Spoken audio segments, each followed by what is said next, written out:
요한복음 20장 19절에서 23절 말씀입니다. 이날 곧 안식 후 첫날 저녁 때에 제자들이 유대인들을 두려워하여 모인 곳에 문들을 닫았더니 예수께서 오사 가운데 서서 이르시되 너희에게 평강이 있을지어다. 이 말씀을 하시고 손과 옆구리를 보이시니 제자들이 주를 보고 기뻐하더라. 예수께서 또 이르시되 너희에게 평강이 있을지어다. 아버지께서 나를 보내신 것 같이 나도 너희를 보내노라. 이 말씀을 하시고 그들을 향하사 숨을 내쉬며 이르시되 성령을 받으라. 너희가 누구의 죄든지 사하면 사하여질 것이요 누구의 죄든지 그대로 두면 그대로 있으리라 하시니라. 아멘. 특별히 지난 주일은 부활주일이었습니다. 비록 부활주일은 지났지만 우리 신앙은 부활신앙으로 늘 깨어 있어야 될 줄로 믿습니다.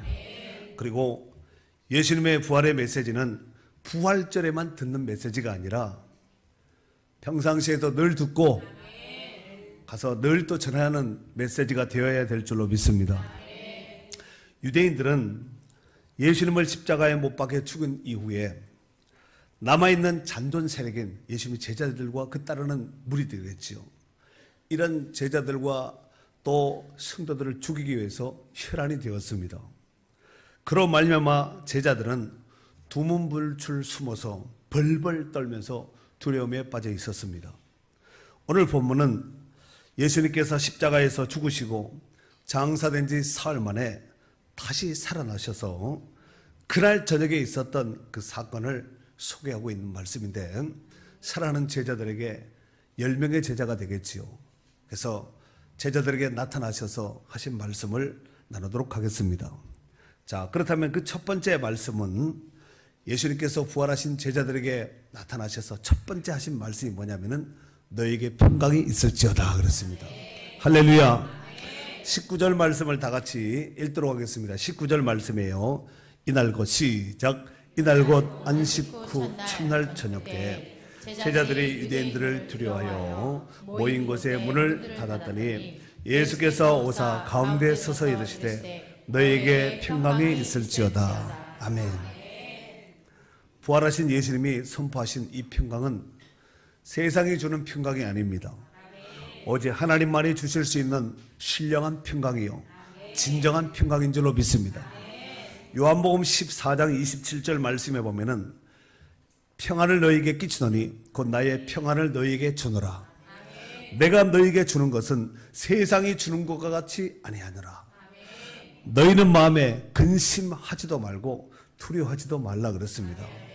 혹시 이 시간 여러분 중에서 이런저런 삶의 문제와 정황 속에서 염려와 근심으로 두려움에 근심에 사로잡혀 있는 심령들이 있다면 정말 이 시간 오늘 두려워하지 말고 하나님이 주신 평강이 여러분 가운데 임할 수 있기를 바랍니다. 그래서 모든 염려 근심이 떠나가고 주님이 주시는 평강이, 주님이 주시는 축복이 여러분의 심령 가운데 생수같이 흘러넘칠 수 있기를 바랍니다. 그런데 문제는 20절입니다. 지금 예수님께서 제자들에게 너에게 평강이 있을지어다 이 말을 히브리 말로 말하면은 샬롬하고 나타난 거예요.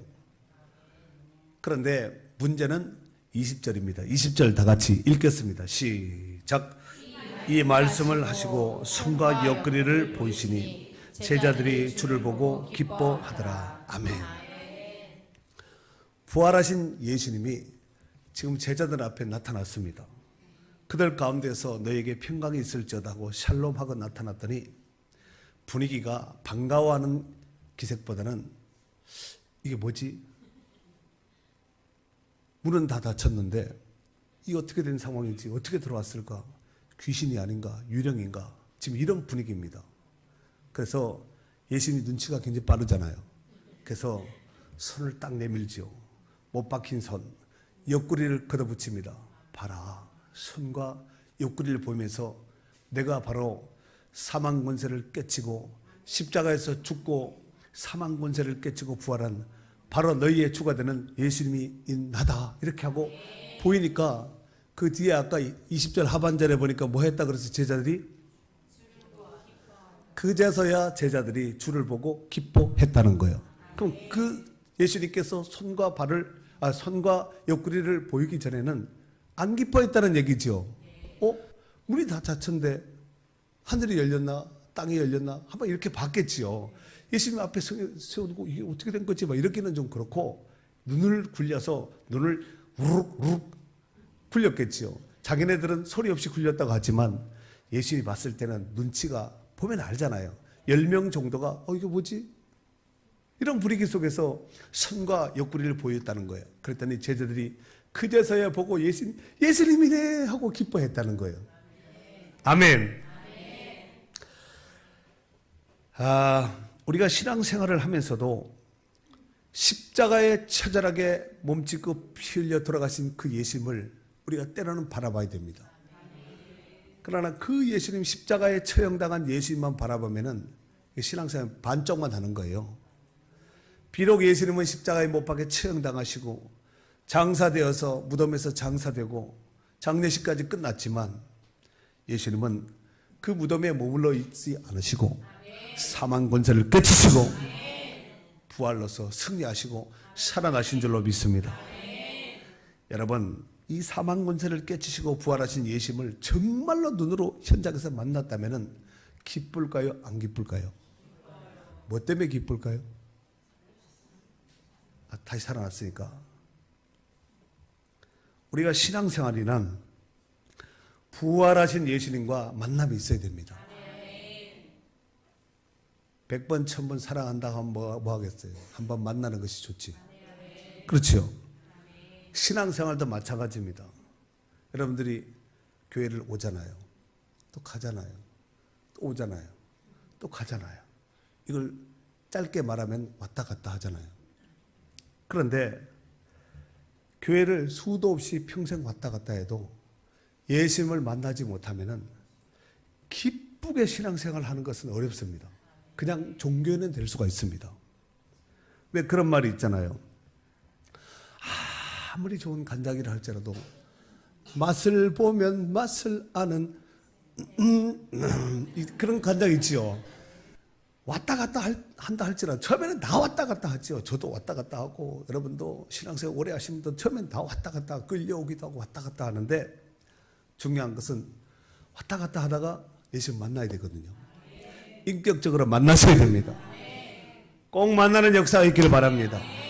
그래서 간장도 맛을 보면 맛을 아는 간장이 있듯이 신앙생활도 맛을 알고 신앙생활하면 정말 신나고 행복하겠지요. 이런 역사가 우리 가운데 충만하시기를 바랍니다. 사랑하는 성도 여러분, 문제는 부활하신 예수님이 나타났던 그 시각에 12명의 제자 가운데 가룟 유다는 자살해서 끝장나버리고 도마가 칼도마 말고 도마가 그 자리에 없었던 거예요. 도대체 이 도마가 어디로 갔는지 성경에서는 기록이 없습니다. 그리고 왜 그 자리에 없었는지 성경에는 없습니다. 기록이 없다는 거예요.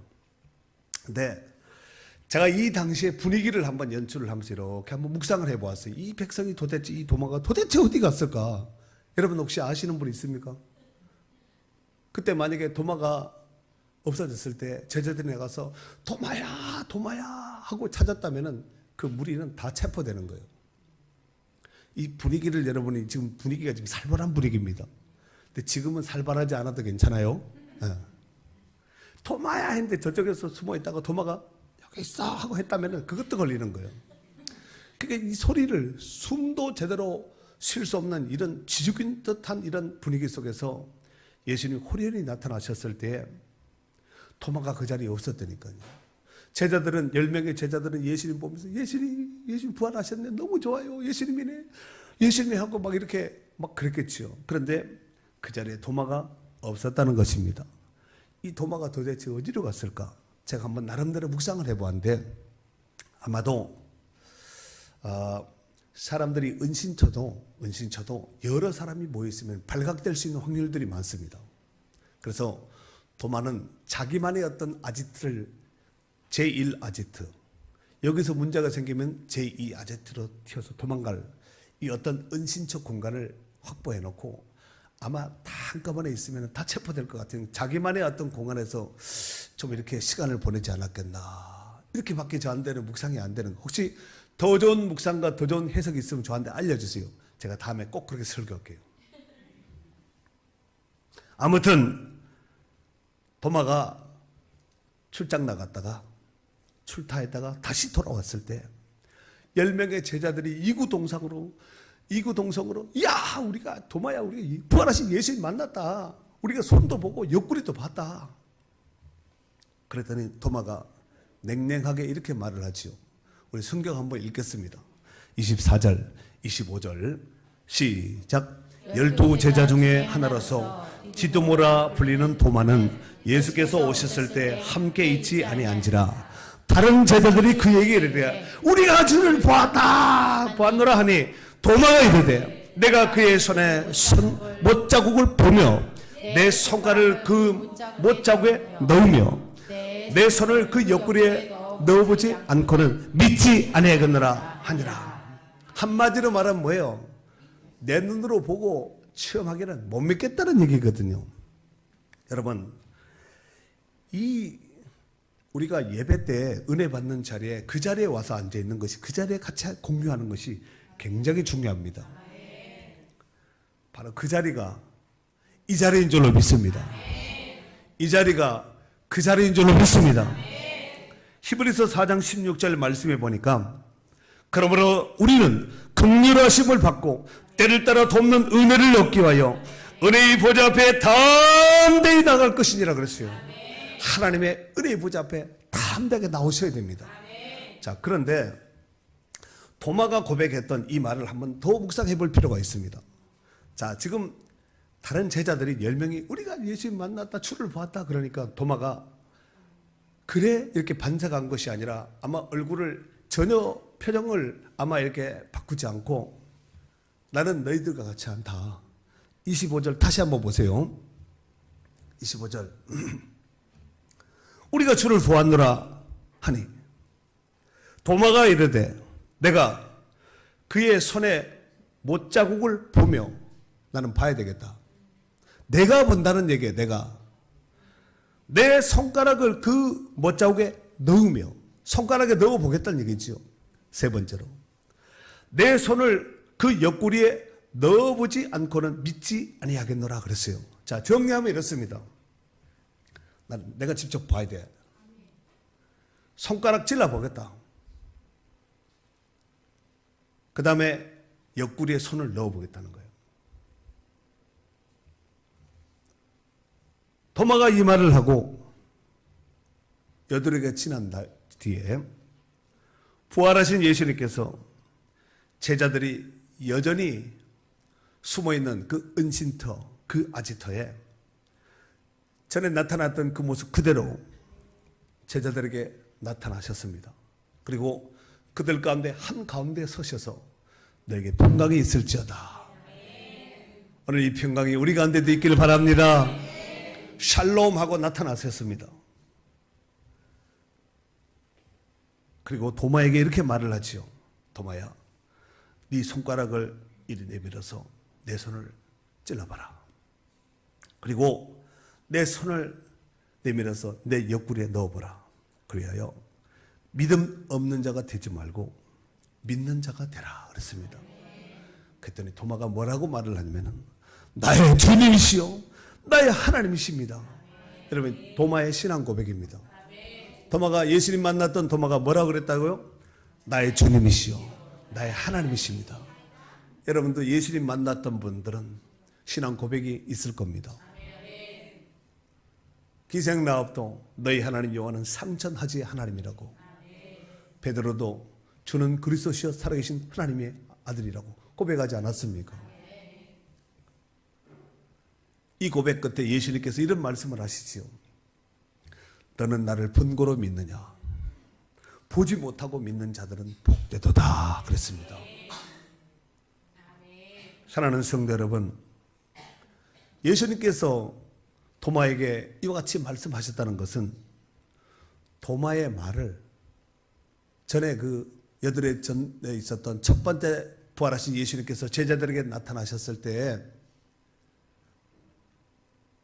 제자들이 보고 우리가 주를 보았다 하니까 나는 손가락을 찔러보고 내 손으로 보고 내 눈으로 보고 손가락으로 찔러보고 옆구리에 손을 넣어봐야죠. 나는 믿겠다 했거든요. 그러면은 지금 8일가 지나 8일이 지난 거거든요. 이런 시점에서 예수님께서 도마에게 너는 나를 본고로 믿느냐? 보지 못하고 믿는 자들은 복되다 그랬거든요. 그럼 8일 전에 도마가 없었던 예수님이 부활하시고 나타나셨을 때 그 전에 도마가 없었거든요. 근데 예수님이 가신 다음에 제자들이 10명의 제자들이 도마에게 말했을 때 도마는 안 믿겠다 그랬거든요. 그러면은 전체적으로 정리하면은 지금 오늘 이 8일가 지난 다음에 예수님께서 다시 도마가 있는 11명의 제자들이 모였을 때 예수님께 나타나셨잖아요. 그리고 도마에게 너는 나를 본고로 믿느냐? 보지 못하고 믿는 자들은 복되도다 그랬습니다.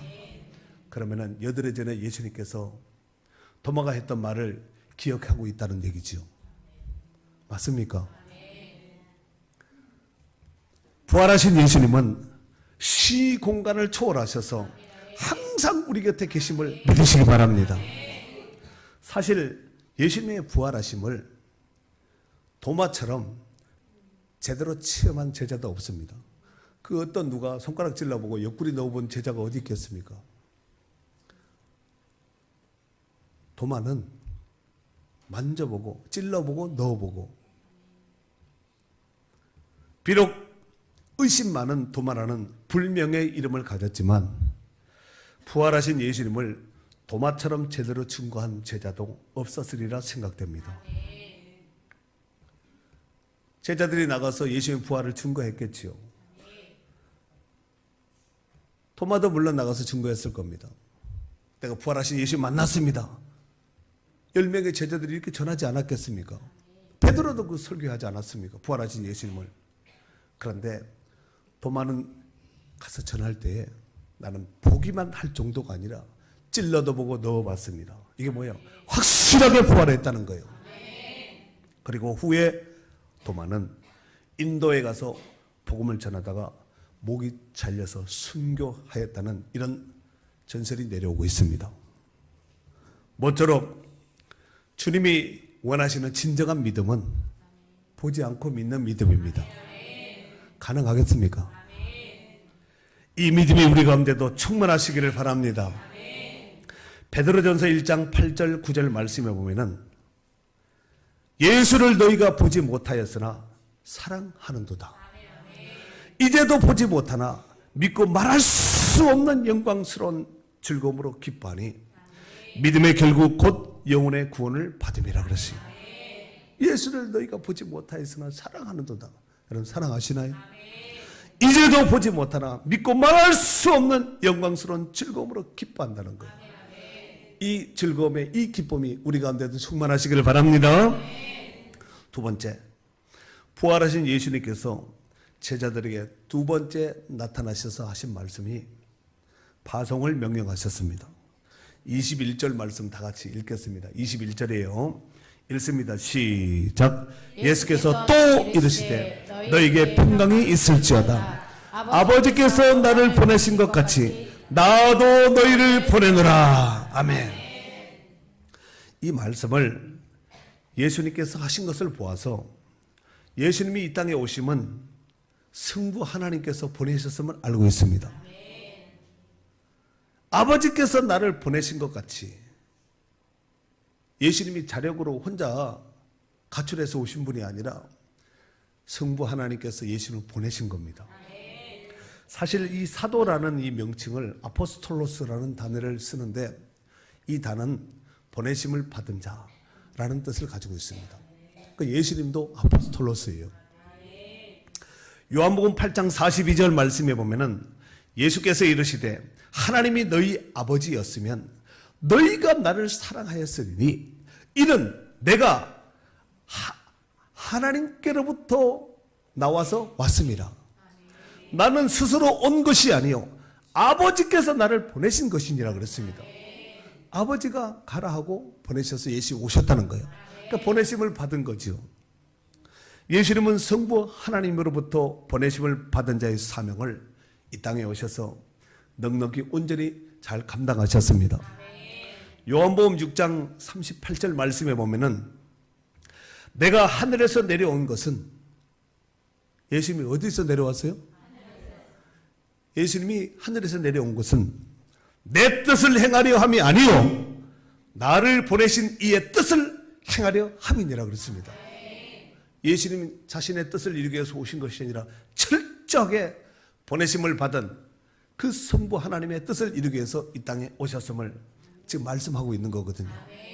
그리고 십자가를 지기 전 마지막 겟세마네 동산에서 기도하실 때에 마태복음 26장 39절 말씀에 보면은 조금 나가사 얼굴을 땅에 대시고 엎드려 기도하여 이르시되 내 아버지여 만일 할만하시거든 이 잔을 내게서 지나가게 하옵소서. 그러나 나의 원대로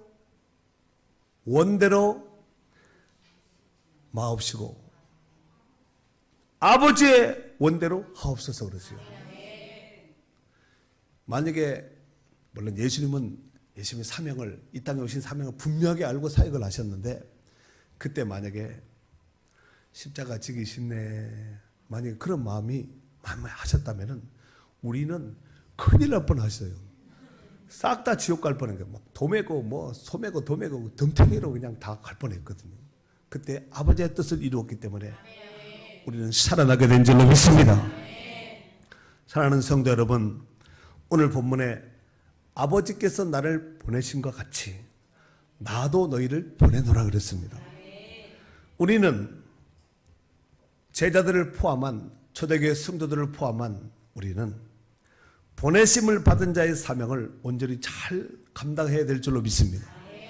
여러분이 어쩌다 그냥 태어난 존재가 아니라 하나님이 보내셔 다 오신 거예요. 하나님이 이 땅에 보내셨을 때는 사명을 주셨거든요. 살아있는 자 치고 사명 없는 사람은 한 사람도 없습니다. 사명이 끝나면 가게 돼 있습니다. 그러니까 우리가 살아있다는 것은 사명이 아직도 남아있다는 얘기입니다.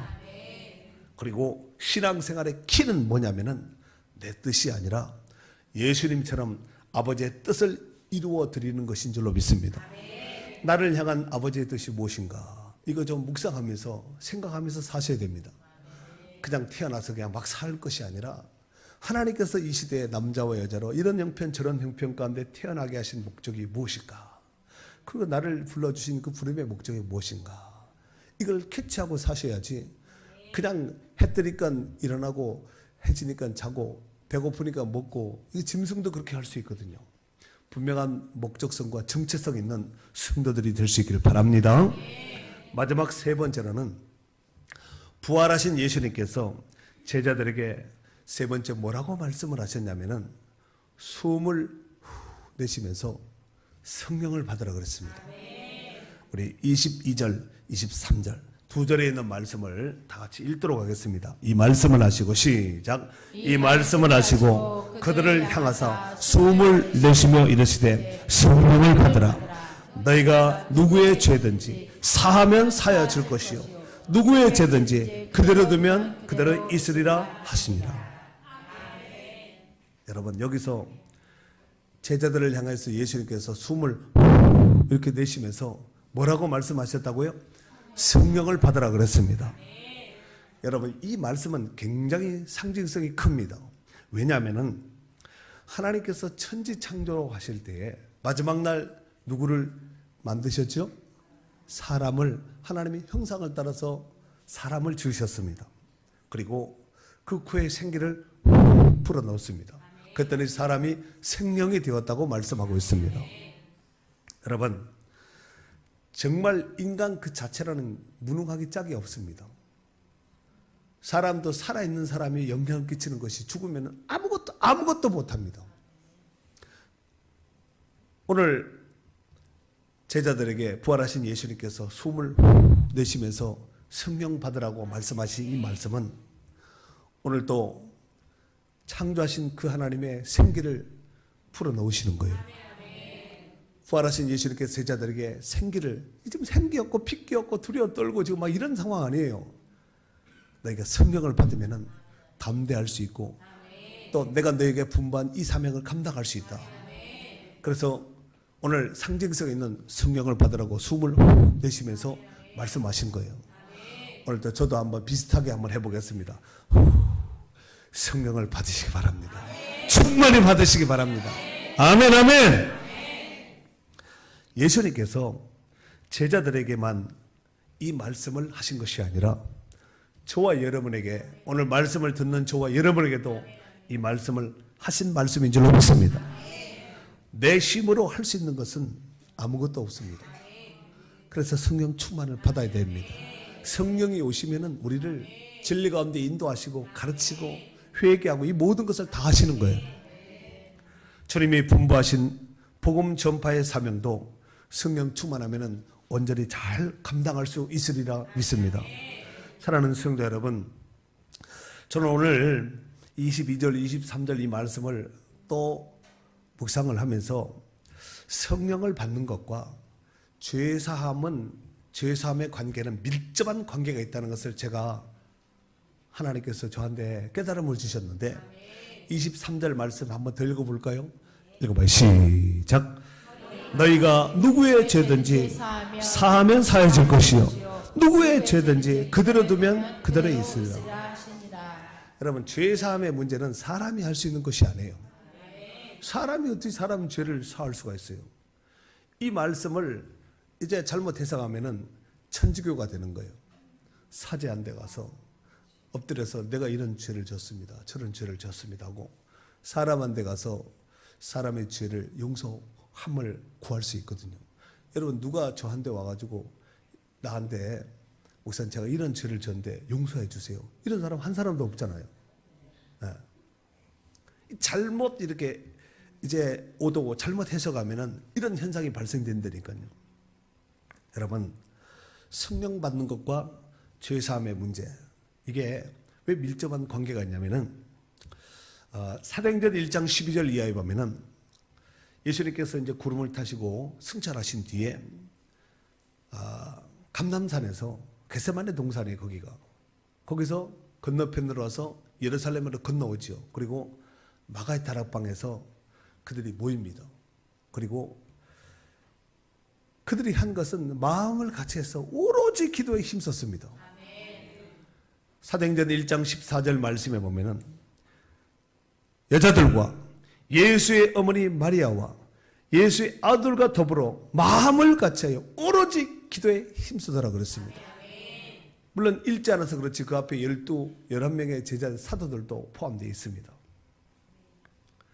그리고 예루살렘 교회 성도들은 아직은 교회는 아니지요. 교회가 태동되는 태와 같은 이런 상황 속에서 성도들이 예수님의 약속을 부여잡고 성령 받기를 기도했는데 어떻게 기도했냐면 오로지 기도했습니다. 이게 무슨 얘기냐면 기도에 전무했다는 얘기예요. 그들은 성령 밖에서 며칠 동안 어쩌면 금식한 자도 있고 예수님을 보내놓고 약속을 부여잡고 성령 받기를 간절히 기도하였을 것입니다. 특별히 그들은 주님 뜻대로 살지 못한 것을 회개하며 철저하게 회개하였을 것입니다. 뿐만 아니라 사람들과의 관계 속에서도 틀어지고 어그러지고 온전치 못한 이 모든 것들을 철저하게 회개하였을 것입니다. 사도행전 2장 1절 이하에 보면은 오순절날이 이미 이름에 그들이 다 같이 한 곳에 모였더니 호련히 하늘로부터 급하고 강한 바람 같은 소리가 있어 그들이 앉은 온 집에 가득하며 마치 불의 엿처럼 갈라지는 것들이 그들 위에 보여 각 사람 위에 하나씩 임하여 있더니 그들이 다 성령의 충만함을 받고 성령이 말하게 하심을 따라 다른 언어들로 말하기를 시작하니라 그랬습니다. 그 후 성령 충만을 받았던 사도 베드로가 설교했을 때 성도들에게 회개를 촉구하지요. 37절 말씀에 보면은 2장 37절에 보면은 그들이 이 말을 듣고 마음에 찔려 베드로와 다른 사도들에게 물어 이르되 형제들아 우리가 어찌할꼬 하고 가슴을 쳤겠지요. 그랬더니 베드로가 뭐라 그러냐면은 너희가 회개하여 각각 예수 그리스도의 이름으로 세례를 받고 죄 사함을 받으라. 그래야만 성령의 선물을 받으리라 그랬습니다. 여러분 이 죄 사함, 이 회개와 죄 사함, 성령 받은 이게 서로 관계 연관성이 있다니까요. 그리고 베드로가 선포한 이 말씀을 받은 성도들이 베드로가 말한 대로 회개하였을 때 그들에게 성령 세례가 임하여 진 줄로 믿습니다. 그리고 사도행전 2장 41절 말씀에 보면은 이 말을 받은 사람들은 세례를 받으며 이날의 신도의 수가 3,000이나 더하더라 그랬어요. 하루에, 이 날에, 하루 만에. 이것이 바로 예루살렘 교회가 탄생되었을 때 있었던 사건이었습니다. 정리해보면은 예루살렘 교회는 예수님이 승천한 이후에 모여서 그들이 한 것은 밥 먹고 놀고 이렇게 각자 흩어지고 일상생활로 돌아간 것이 아니라 오로지 기도에 집중했다는 거예요. 그럼 기도에 집중하면 성령 받습니다. 그리고 회개함으로 약속하신 성령을 간절히 기다렸습니다. 그리고 그들은 약속한 성령을 충만히 받았습니다. 그리고 교회가 부흥되었습니다. 예루살렘 도성과 세상을 뒤집어 놓은 것이 바로 성령 받은 사건으로 인해서 바로 이런 역사가 일어나게 되었다는 것입니다. 그 결과 상상 초월의 열매 맺는 빛된 삶을 살 수가 있었습니다. 사도행전 4장 32절서 35절에 있는 말씀에 보면은 믿는 무리가 한 마음과 한 뜻이 되어 모든 물건을 서로 통용하고 자기 재물을 조금이라도 자기 것이라 하는 이가 하나도 없더라. 사도들이 큰 능력으로 주 예수의 부활을 증거하니 무리가 큰 은혜를 받아 그 중에 가난한 사람이 없으니 이런 밭과 집이 있는 자는 팔아 그 판 것의 값을 가져다가 사도들의 발 앞에 두매 그들이 각 사람의 필요를 따라 나누어 줍니다 그랬습니다. 모든 사람의 필요를 따라 나누어 주니까 가난한 사람이 한 사람도 없었다는 거예요. 한마디로 교회가 마치 천국 같았다는 것입니다. 교회는 이래야 됩니다. 할 수 있겠습니까? 아멘은 했는데 앞에 것을 기억을 못하니까 아멘 하지, 앞에 내가 뭐라고 말을 했는지 좀 머리가 좀 있는 사람은 기억하실 텐데 집도 팔고 밭도 팔고 다 팔아가지고 왔다니까요. 아멘이 사 이렇게 정신 차리셨군요. 사랑하는 성도 여러분, 이런 일은 언제 가능할까요? 바로 기도하며 성령 충만 받아서 사명을 감당할 때 이런 일이 일어나게 된 줄로 믿습니다. 이러한 역사는 지금도 기도하는 성도들을 통해서 계속하여 일어나야 될 줄로 믿습니다. 그리고 이런 역사는 우리 교회를 통해서도 일어나야 될 줄로 믿습니다. 아멘. 부디 성령의 충만함을 받아서 주님이 분부하신 그 사명을 잘 감당하시는 복 있는 성도들이 될 수 있기를 예수님의 이름으로 축원합니다. 축원합니다.